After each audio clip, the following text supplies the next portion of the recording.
for the warm welcome. So while we work with individual executives, a lot of our work is also with teams and leadership teams. And a lot of our work is focused on working with teams one-on-one. We'll say building teams one team at a time. They're really fun interventions to go in and help a team be more effective. We like that work, but it has its limitations. And it's limited in two ways.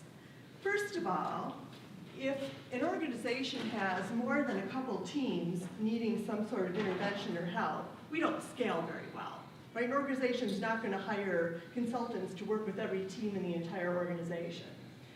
Another challenge is that what we found is even when we're working with an intact team, is that there are very often organizational dynamics outside of the team's control that affect that team's effectiveness. And so tonight, we're going to be talking about building teams one organization at a time. And that is, as IO practitioners, as IO psychologists, what can we do around organizational dynamics and talent management so that organizations are more team-friendly? And at the end of the night, we want you to walk away with 6 ideas on how you can help organizations foster more effective teamwork. Every organization wants teamwork, but very few teams end up being high performing. And of course, the big question here is, why? You know, we're big I people on the IO side, so we get the whole individual difference piece, and we think that's really important. But we also think that many, many times, the organization is just as much at fault as the individual. Sometimes it's not the seed, folks, sometimes it's the soil. And we're going to talk about this. We're going to talk about this in a little bit more detail.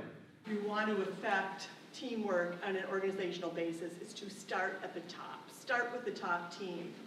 Make sure the top team is functioning effectively, because if they are not, let's say there's some dysfunction going on there, it's very likely to trickle down and have a negative impact elsewhere in the organization. The second thing we can do as IO psychologists is provide some kind of a roadmap.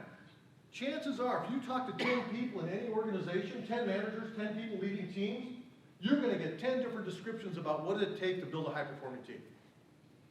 There's no agreed upon model, there's no agreed upon framework. The third thing that you can do is to incorporate teams, team effectiveness, team building into your talent management practices and processes. And let's start with competency models.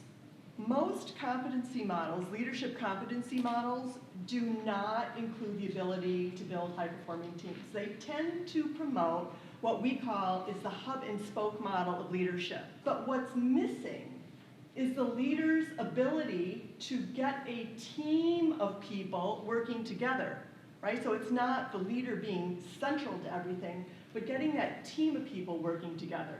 So we tend to see that it's missing from competency models, and if it's missing from your competency model, it's probably also missing from how you approach selection, how you develop leaders, how you measure performance, how you do succession planning, how you identify high potentials.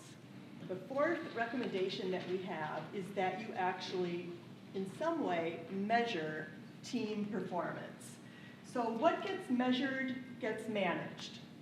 And if you talk about the importance of teamwork in an organization, but you don't actually measure it, I think your words are kind of hollow. It's pretty rare to actually see in an organization some measure of team effectiveness being used to help teams understand if they're functioning effectively or not, and to help them pinpoint what it is that they could do to work better. I think there are times when an external facilitator can be really helpful. But I think in a lot of cases, we can teach leaders how to build teams. And I think this is a huge opportunity here. We just do not train leaders how to build high-performing teams. You look at the curriculum offered in any sort of corporate education program, there's hardly anything on teams. So we want to do a little level setting about what leadership actually is, where personality plays into that, and then start transitioning over to the blocking and tackling skills needed to build teams. And that includes understanding a model, understanding a framework, making sure all the participants are getting feedback from their teams back home. Believe me, when Dianne showed you that high potential slide we had earlier with the red, yellow, green, there were lots of surprises in that room. For most of those people, man, those were all 9-box folks. This is the first negative feedback they've ever received. All right? You have to give people feedback about, okay, great. You understand what the model is. Let's talk about how well you're actually building those teams. And then let's teach you specific tools you can use with those teams so that they end up improving their performance.